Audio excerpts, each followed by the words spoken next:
Bonjour Bonjour à tous. et bienvenue pour ce nouveau live en ce dimanche matin.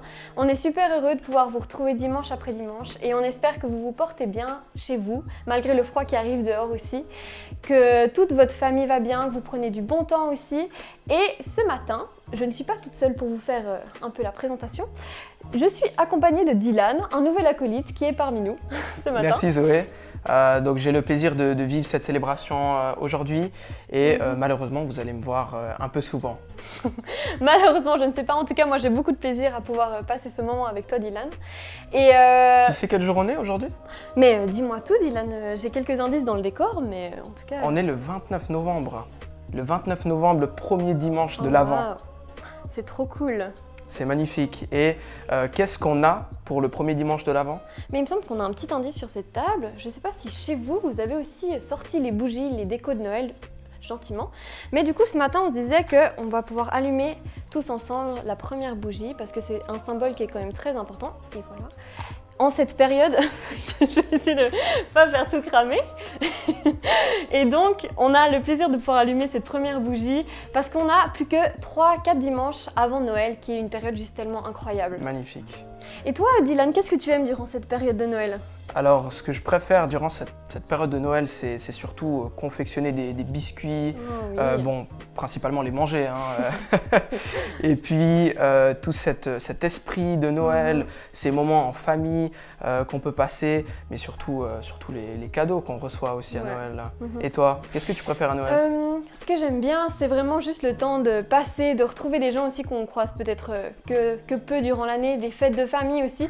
Et c'est sûr que durant cette situation, c'est un peu bizarre cette fin d'année, personne ne sait comment ça va se passer, mais on espère quand même que vous vous réjouissez de pouvoir vivre du temps en famille aussi. On ne sait pas comment ça va se présenter, mais faisons confiance à Dieu parce que c'est une période qui est juste incroyable à vivre. Et surtout, on aimerait aussi bien connaître ton avis, on aimerait bien savoir qu'est-ce que tu penses de Noël. Écris-nous dans le chat aussi ce que tu penses de cette période. Qu'on puisse continuer à s'encourager les uns les autres, c'est toujours tellement important. Et n'hésitez pas à continuer de partager cette célébration à vos connaissances, à votre entourage, à votre famille. Plus on est pour se soutenir, plus on est unis aussi et ça va juste être une période qui va être incroyable. Oui, et qu'est-ce qu'on va vivre maintenant? On a un message, qu'est-ce qu'on va avoir? Comme à notre habitude, on va pouvoir avoir un message et on a le privilège de pouvoir vous introduire Loïc de Keuster, si je prononce bien son nom de famille, qui va pouvoir nous apporter un bout de son cœur, un bout de ce que Dieu lui a parlé sur la valeur de la simplicité et de l'authenticité, qui est une valeur phare de City Life et qui est vraiment dans le cœur de l'Église. Donc ouvrez fortement vos oreilles et puis on se retrouve tout à l'heure. Restez connectés. Bonjour, j'espère que vous allez bien. Je me réjouis de pouvoir partager ce que j'ai reçu pour l'Église et ce nouveau thème que l'Église a abordé, donc être simple, humble et accessible pour être efficace. C'est quelque chose qui a été chouette et j'ai cherché quelle était l'histoire, une histoire, parce que j'aime les histoires qui me parlent par rapport à ça et qui pourraient m'apprendre des choses là-dessus que je pourrais vous partager. Et je suis tombé dans 2 Rois 6, 8 à 23. C'est l'histoire d'Élisée et les Syriens. Moi, je vous conseille d'aller la lire, la voir, c'est juste incroyable et à imaginer ce qui se passe. Donc, ça se passe à l'époque où Israël était en guerre avec les Syriens. Et les Syriens essayaient de détruire Israël, donc ils se planquaient à des endroits où ils pensaient que l'armée d'Israël passerait pour leur sauter dessus. Donc des guet-apens, ils étaient là. Sauf que Élisée recevait de Dieu, les Syriens sont là. Donc il avertissait le roi et personne n'allait là-bas par 2-3 espions qu'elle allait vérifier. Et à chaque fois, les Syriens étaient coincés, il y avait pas, l'Israël ne passait pas là. Donc le roi des Syriens s'énerve. Il prend tous ses lieutenants et il dit « Mais je suis pas d'accord, qu'est-ce qui se passe? Il y en a un qui nous trahit. À chaque fois qu'on a trouvé un bel endroit, une bonne planque pour leur tomber dessus, ils ne viennent pas. Qui c'est qui les avertit? Qui c'est qui me trompe ?» Et là, les serviteurs disent « Mais c'est aucun d'entre nous. C'est que le roi d'Israël a un prophète, le prophète Élisée, qui est dans la ville à côté de Samarie. Et il lui dit tout ce que vous pensez au roi. Il lui dit tout ce que vous vivez, tous les choix que vous faites. Et il avertit le roi. C'est pour ça que le roi d'Israël sait toujours où on est. Oh, le roi des Syriens s'énerve. C'est pas possible, vous allez attraper ce gaillard et vous me le ramenez, cet Élisée. Parce que je veux plus qu'il dise au roi où on se cache. Donc, l'armée des Syriens s'en va donc pendant la nuit vers la ville où habite Élisée. Élisée habite dans une petite ville qui est sur une colline. La ville est dans la pente et Élisée est sur le haut, donc il voit ce qu'il y a. Il y a des petites murailles, mais c'est pas une très grande ville fortifiée. Des petites murailles, mais il peut voir au loin qu'est-ce qui se passe. Et derrière lui, il y a le reste de la colline avec des arbres et autres. Et là, le serviteur d'Élisée se lève tôt le matin. Il sort pour faire ce qu'il doit faire. Et qu'est-ce qu'il voit? Une armée de chevaux, de chars, d'hommes en armes qui sont tout autour de la ville et qui s'approchent. Et là, oh, non, on va se faire attaquer. Et il court à l'intérieur, Élisée, mais réveille-toi. Et qu'est-ce qui se passe? Ah, c'est la fin du monde, on est attaqué. Et il dit, wow, on se calme tout de suite, montre-moi. Il se lève, il va dehors. Et là, il voit l'armée. Et là, le serviteur se cache derrière Élisée. Tu vois, regarde tout ça là. Regarde, on va mourir. C'est pas possible. On se fait attaquer. Et là, Élisée lui dit, mais calme-toi.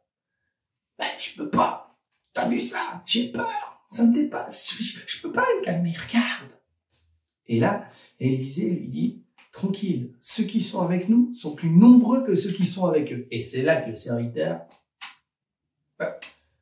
Attends, toi, moi, quelques paysans, t'as vu quoi ce matin, Élisée?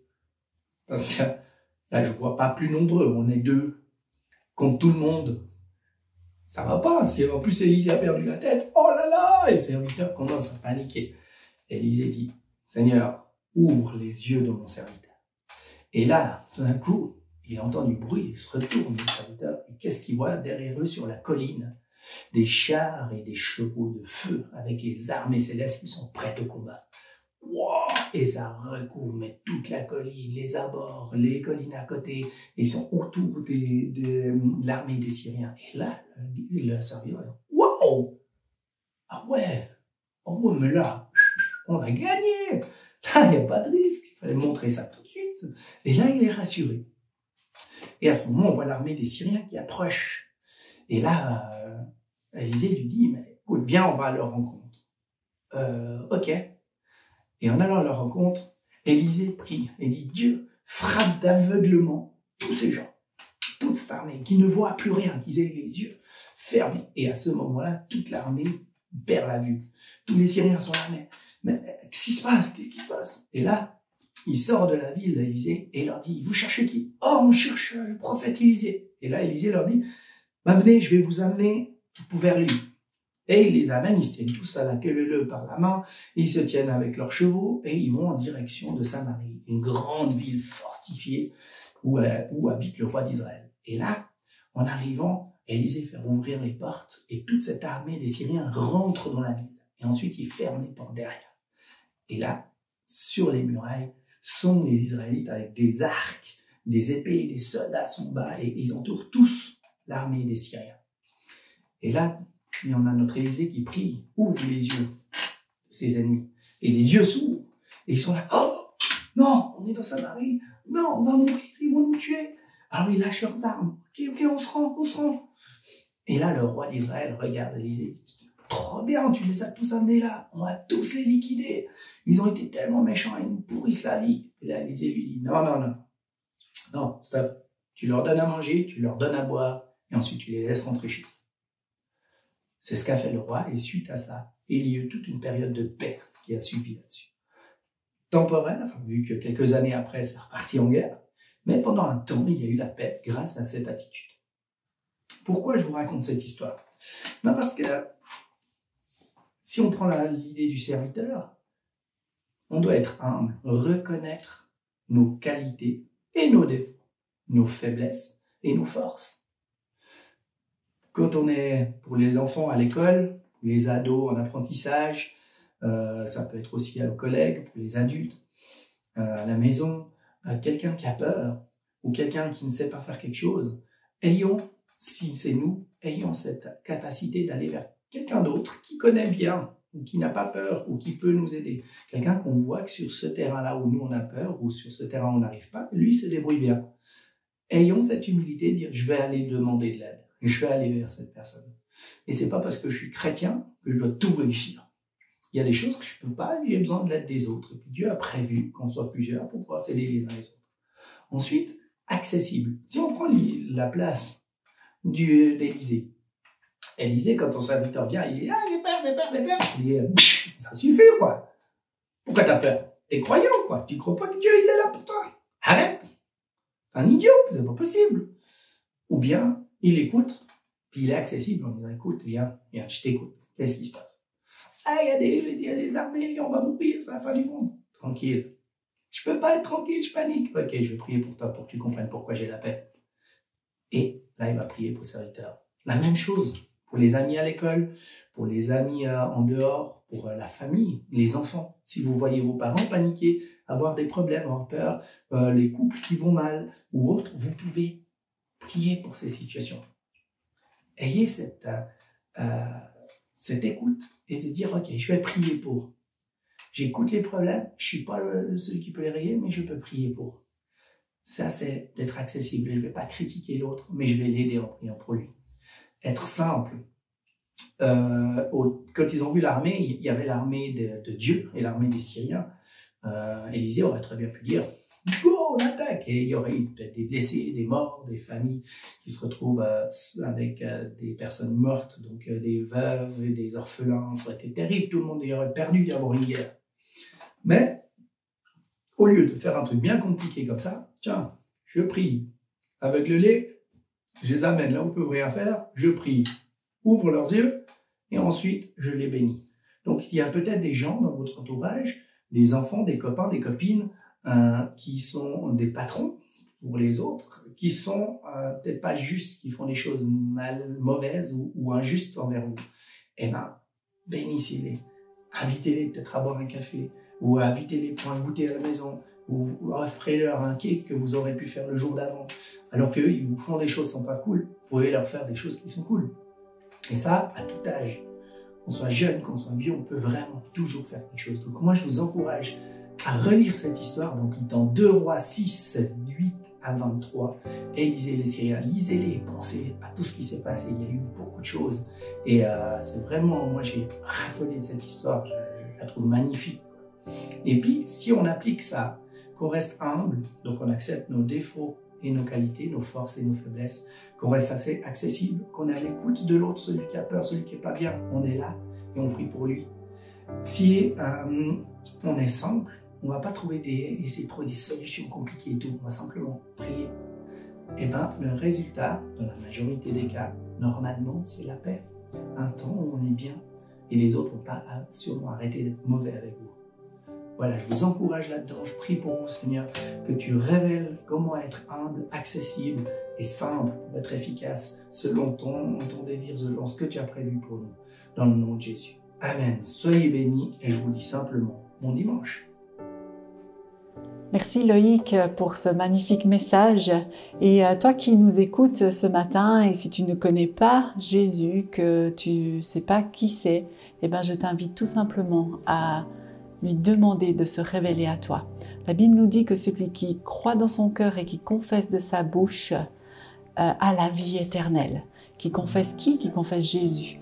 Alors je t'invite là où tu es à oser à faire appel à ce Jésus qui est merveilleux et qui transforme et change nos vies.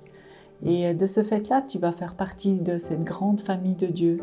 Et c'est vraiment quelque chose de merveilleux qui va transformer ta vie. Yes, come on. Je voyais aussi dans mon esprit qu'une personne est dans une place où il y a beaucoup d'insécurité, où les choses ont été pas mal chahutées à droite, à gauche, et tu te demandes comment tu vas t'en sortir. J'aimerais dire Dieu, alors que tu as fait appel à Dieu, tu as crié vers Dieu, il crée comme un périmètre de protection où les choses vont devenir plus paisibles. Et alors que tu lui fais confiance, que tu t'attends à lui, tu vas voir qu'il va y avoir des changements et que la paix va venir dans ces circonstances. Wow, Dieu est un Dieu qui nous rejoint dans notre quotidien et ça c'est juste magnifique. J'avais une parole pour des personnes qui sont souvent perturbées, tout particulièrement en fin de journée. Et c'est difficile pour vous après de dormir, de vous endormir en paix. Et je voyais vraiment comme la puissance de Dieu qui vient sur vous, sur vos corps, et tout particulièrement dans votre tête et qui amène la paix, la tranquillité. Je voyais aussi pour une jeune maman une nouvelle étape qui arrive pour toi. C'était compliqué jusqu'à maintenant avec tes enfants, c'était difficile, il y avait beaucoup de tensions et tout. Mais là, de nouveau, Dieu vient, le Saint-Esprit vient dans ta famille et permet que le calme arrive. J'aimerais juste t'encourager à faire confiance à Dieu parce que c'est lui qui est la solution pour ta famille. Et dans ce que tu vis en ce moment, Dieu aimerait te dire, ce n'est pas ton combat, c'est mon combat. C'est le combat, en fait, le combat de Dieu. Alors, tu peux aussi là faire confiance à Dieu. Et je voyais l'armée des cieux être en mouvement pour que tu... Et Dieu qui te permettait de voir, mais tu n'es pas seul. Dieu combat vraiment pour toi et il va ouvrir l'espace, il va créer un chemin même là où il n'y a rien, là où c'est complètement comme une forêt vierge. Dieu ouvre un chemin pour toi et tu vas pouvoir avancer. En fait, avec Dieu, il n'y a aucune situation qui est impossible. Et c'est le fait de s'approcher de lui demander conseil, de lire sa parole, de prier qui va faire la différence. Et c'est vraiment ce que je te souhaite à toi qui me regarde, de vraiment faire confiance à Dieu. Lâche prise sur les difficultés, lâche prise sur les choses qui sont trop dures pour toi. Fais confiance à Dieu et tu vas le voir agir dans ta vie. Le Seigneur me parle d'une femme qui a un cancer et je vois ce cancer au niveau du pancréas et la main de Dieu vient toucher ce pancréas maintenant et ces cellules cancéreuses sont dissoutes dans la puissance du nom de Jésus. Également une personne qui, quand tu t'allonges sur ton lit, souvent en particulier dans la nuit, tu es réveillé avec des fortes crampes et c'est comme la main de Dieu vient également te toucher et ces crampes vont complètement partir, vont disparaître également. Waouh, Dieu est bon, hein? Et je crois qu'il fait des choses étonnantes et toi qui regardes, peut-être tu t'attends à Dieu pour quelque chose qui n'a pas forcément été mentionné maintenant, mais continue de croire Dieu, continue de le prier parce qu'il est ce Dieu qui répond. Et parfois, il ne répond pas comme on s'y attend, mais il répond parce qu'il est avec nous. Si tu es d'accord, on peut s'unir et puis on va prier pour les personnes qui nous suivent ce matin. Seigneur Jésus, merci parce que tu es un Dieu d'amour. Merci parce que tu veux te révéler avec puissance dans les vies et dans les cœurs. Et ce matin, nous croyons vraiment que tu touches et tu es l'Éternel qui guérit. Tu es l'Éternel qui guérit dans les maisons. Et merci parce que tu le fais. Merci parce que tu restaures les relations. Merci parce que tu donnes ta paix. Merci parce que tu es un grand Dieu et on compte sur toi et sur ta fidélité pour la suite. Amen.